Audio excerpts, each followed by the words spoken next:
I'm going to be using a Vectra Virtuoso here, but this same procedure could be used with woolly nylon thread or similar threads that are easy to strip. Vectra Virtuoso has been recently improved. It already was easy to strip, but now it's easier to control the strand. We've got a very slight twist in the fiber that keeps it together, and it makes it just kind of the perfect thread to strip out into this. It is available on thread bullets, but if you can strip your own, you save yourself some money.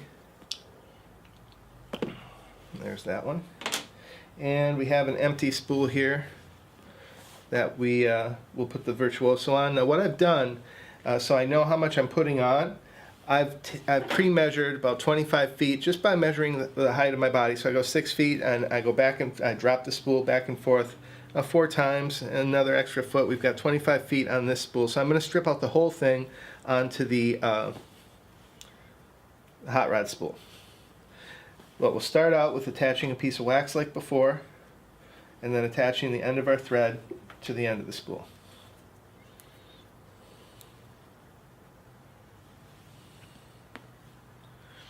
This is going to be hard for me to see because this stuff is incredibly invisible.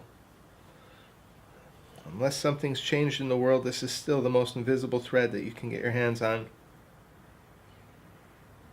It can be used in the most situations, extreme situations, and generally not be seen. You want to make sure you've got just a single strand. You'll know right away if you didn't because it's going to be hard to strip. Alright. And you don't have to worry about a really strong anchor with this thread because the thread's so delicate that it's going to break before it pulls out of the wax. We'll attach that right in the middle and then push the spool onto the motor. And you don't need to push it too far. These fat spools, you might notice they actually taper towards the end a little bit. That's to compensate for any wobbling. It's tight in there, and we don't want the end to be coming in contact with any parts of the reel. So it tapers off just a little bit. It gets a little bit smaller, and it'll be a little bit stronger. So if you push it, the farther you push it, the more you might get to that taper, is what I'm trying to say. So you don't necessarily need to push it all the way down. Okay. Now we've got the thread running out the little hole in the reel there, and I think I'm going to do this. We'll do this with the pressure switch. You might want to use the remote. I think usually I use the remote because it's you can have the control in your hand while you're doing this, which is convenient. But since you might not have the remote, I'm just going to do it here, so you see how it can be done. I like to put the spool on the floor, and it's just going to be unreeling as I get thread out of here. Maybe I'll even put it in that glass so it doesn't run away from me. And now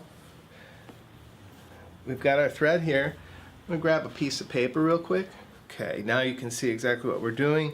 We've got our bundle of thread here, the single strand coming out into the hole. And it's going to start to wrap around the middle as soon as we give it a couple turns. And here's how we do this. I'm going to hold the bundle towards the end, and I'll hold it with a couple fingers lightly, and make sure that this isn't, it's in the hole. And now we'll press that, and you see here we start. My spool is actually unrolling. We're stripping out quite a bit of thread without any work, actually. It's just happening naturally. You can see the bundle's growing here.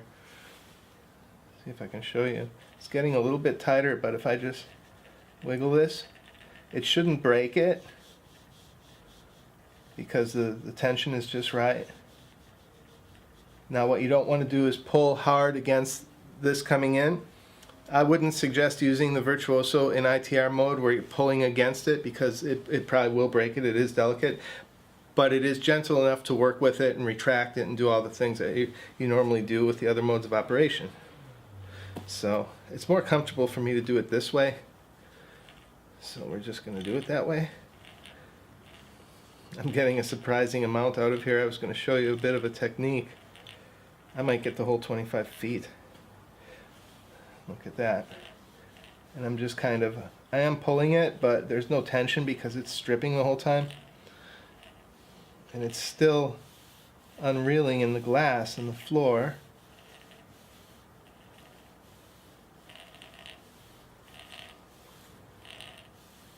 I actually could put this in always on mode and do this just as easily, maybe even more effectively. Now I don't want it to jump and pull the bundle into there, then we'll get some tangles. Okay. I'm going to get the whole 25 feet just like this. So you can see it is starting to bind up a little bit here. Then you just pull beneath. Whoop, you want to keep that end. You don't want to get that sucked in there. You pull beneath the bundle to loosen this up, and it'll start to strip again. Like I say, these are similar techniques that you use when stripping woolly nylon. If you've done that, you should have no trouble with this. It's even a little bit easier. See, there's the end of it. So 25 feet of thread just sucked itself into the spool. It basically stripped itself. And now you're going to want to, there it's running. Now you're going to want to rewrap this, starting at the bottom end where it just finished coming off. You're going to rewrap that onto the spool, and you can use this again and again and again, and it actually gets easier to strip every single time. That first one coming out, that was a fresh strand, and the first one coming out is going to be the hardest one to get out. So you can see there it was fairly a simple task. Now I'll put a piece of wax on this end.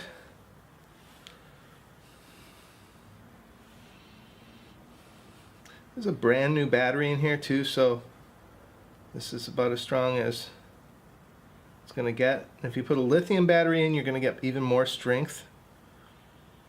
But I just put cheap Rayovac battery in there because honestly, these batteries never wear out. If you've been using the Cobra for any amount of time, you probably noticed that the battery just goes and goes and goes. And of course, you can always have an extra one with you, so if it does wear out when you're out performing, you can just switch the battery. You don't have to plug it into a USB or any of that nonsense. So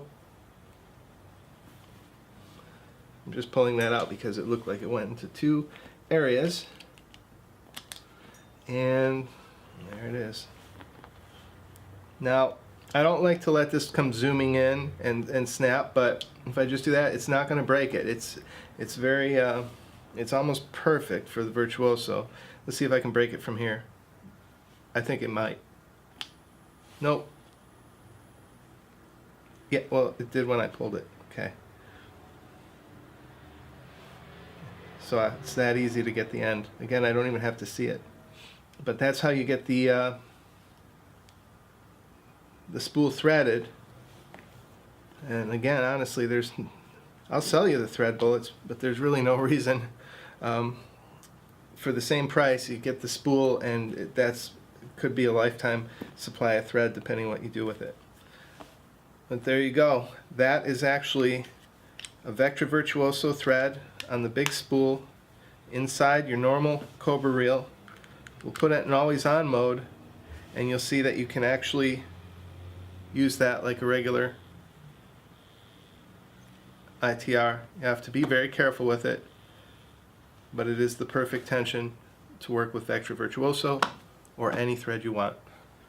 Okay, right now I have the reel in my pocket with the remote control module, the receiver. I have the remote control right here. I'll put it in my pocket, I suppose, because that's usually where I use it. And I just use it as a pressure switch where I can feel where the remote is. It's very easy. You can hit either one of the switches, and that's going to make your reel activate. So this is the Vectra Virtuoso thread. So we're using it in the Cobra. I don't know of any other reel that can use threads this delicate. So I'm pretty excited about this. It does open up a whole new world of possibilities. To have such a super invisible thread, again, you can use woolly nylon, whatever your favorite thread is, it's going to work in the Cobra. And you can use it up close, literally right under their noses, right in their faces.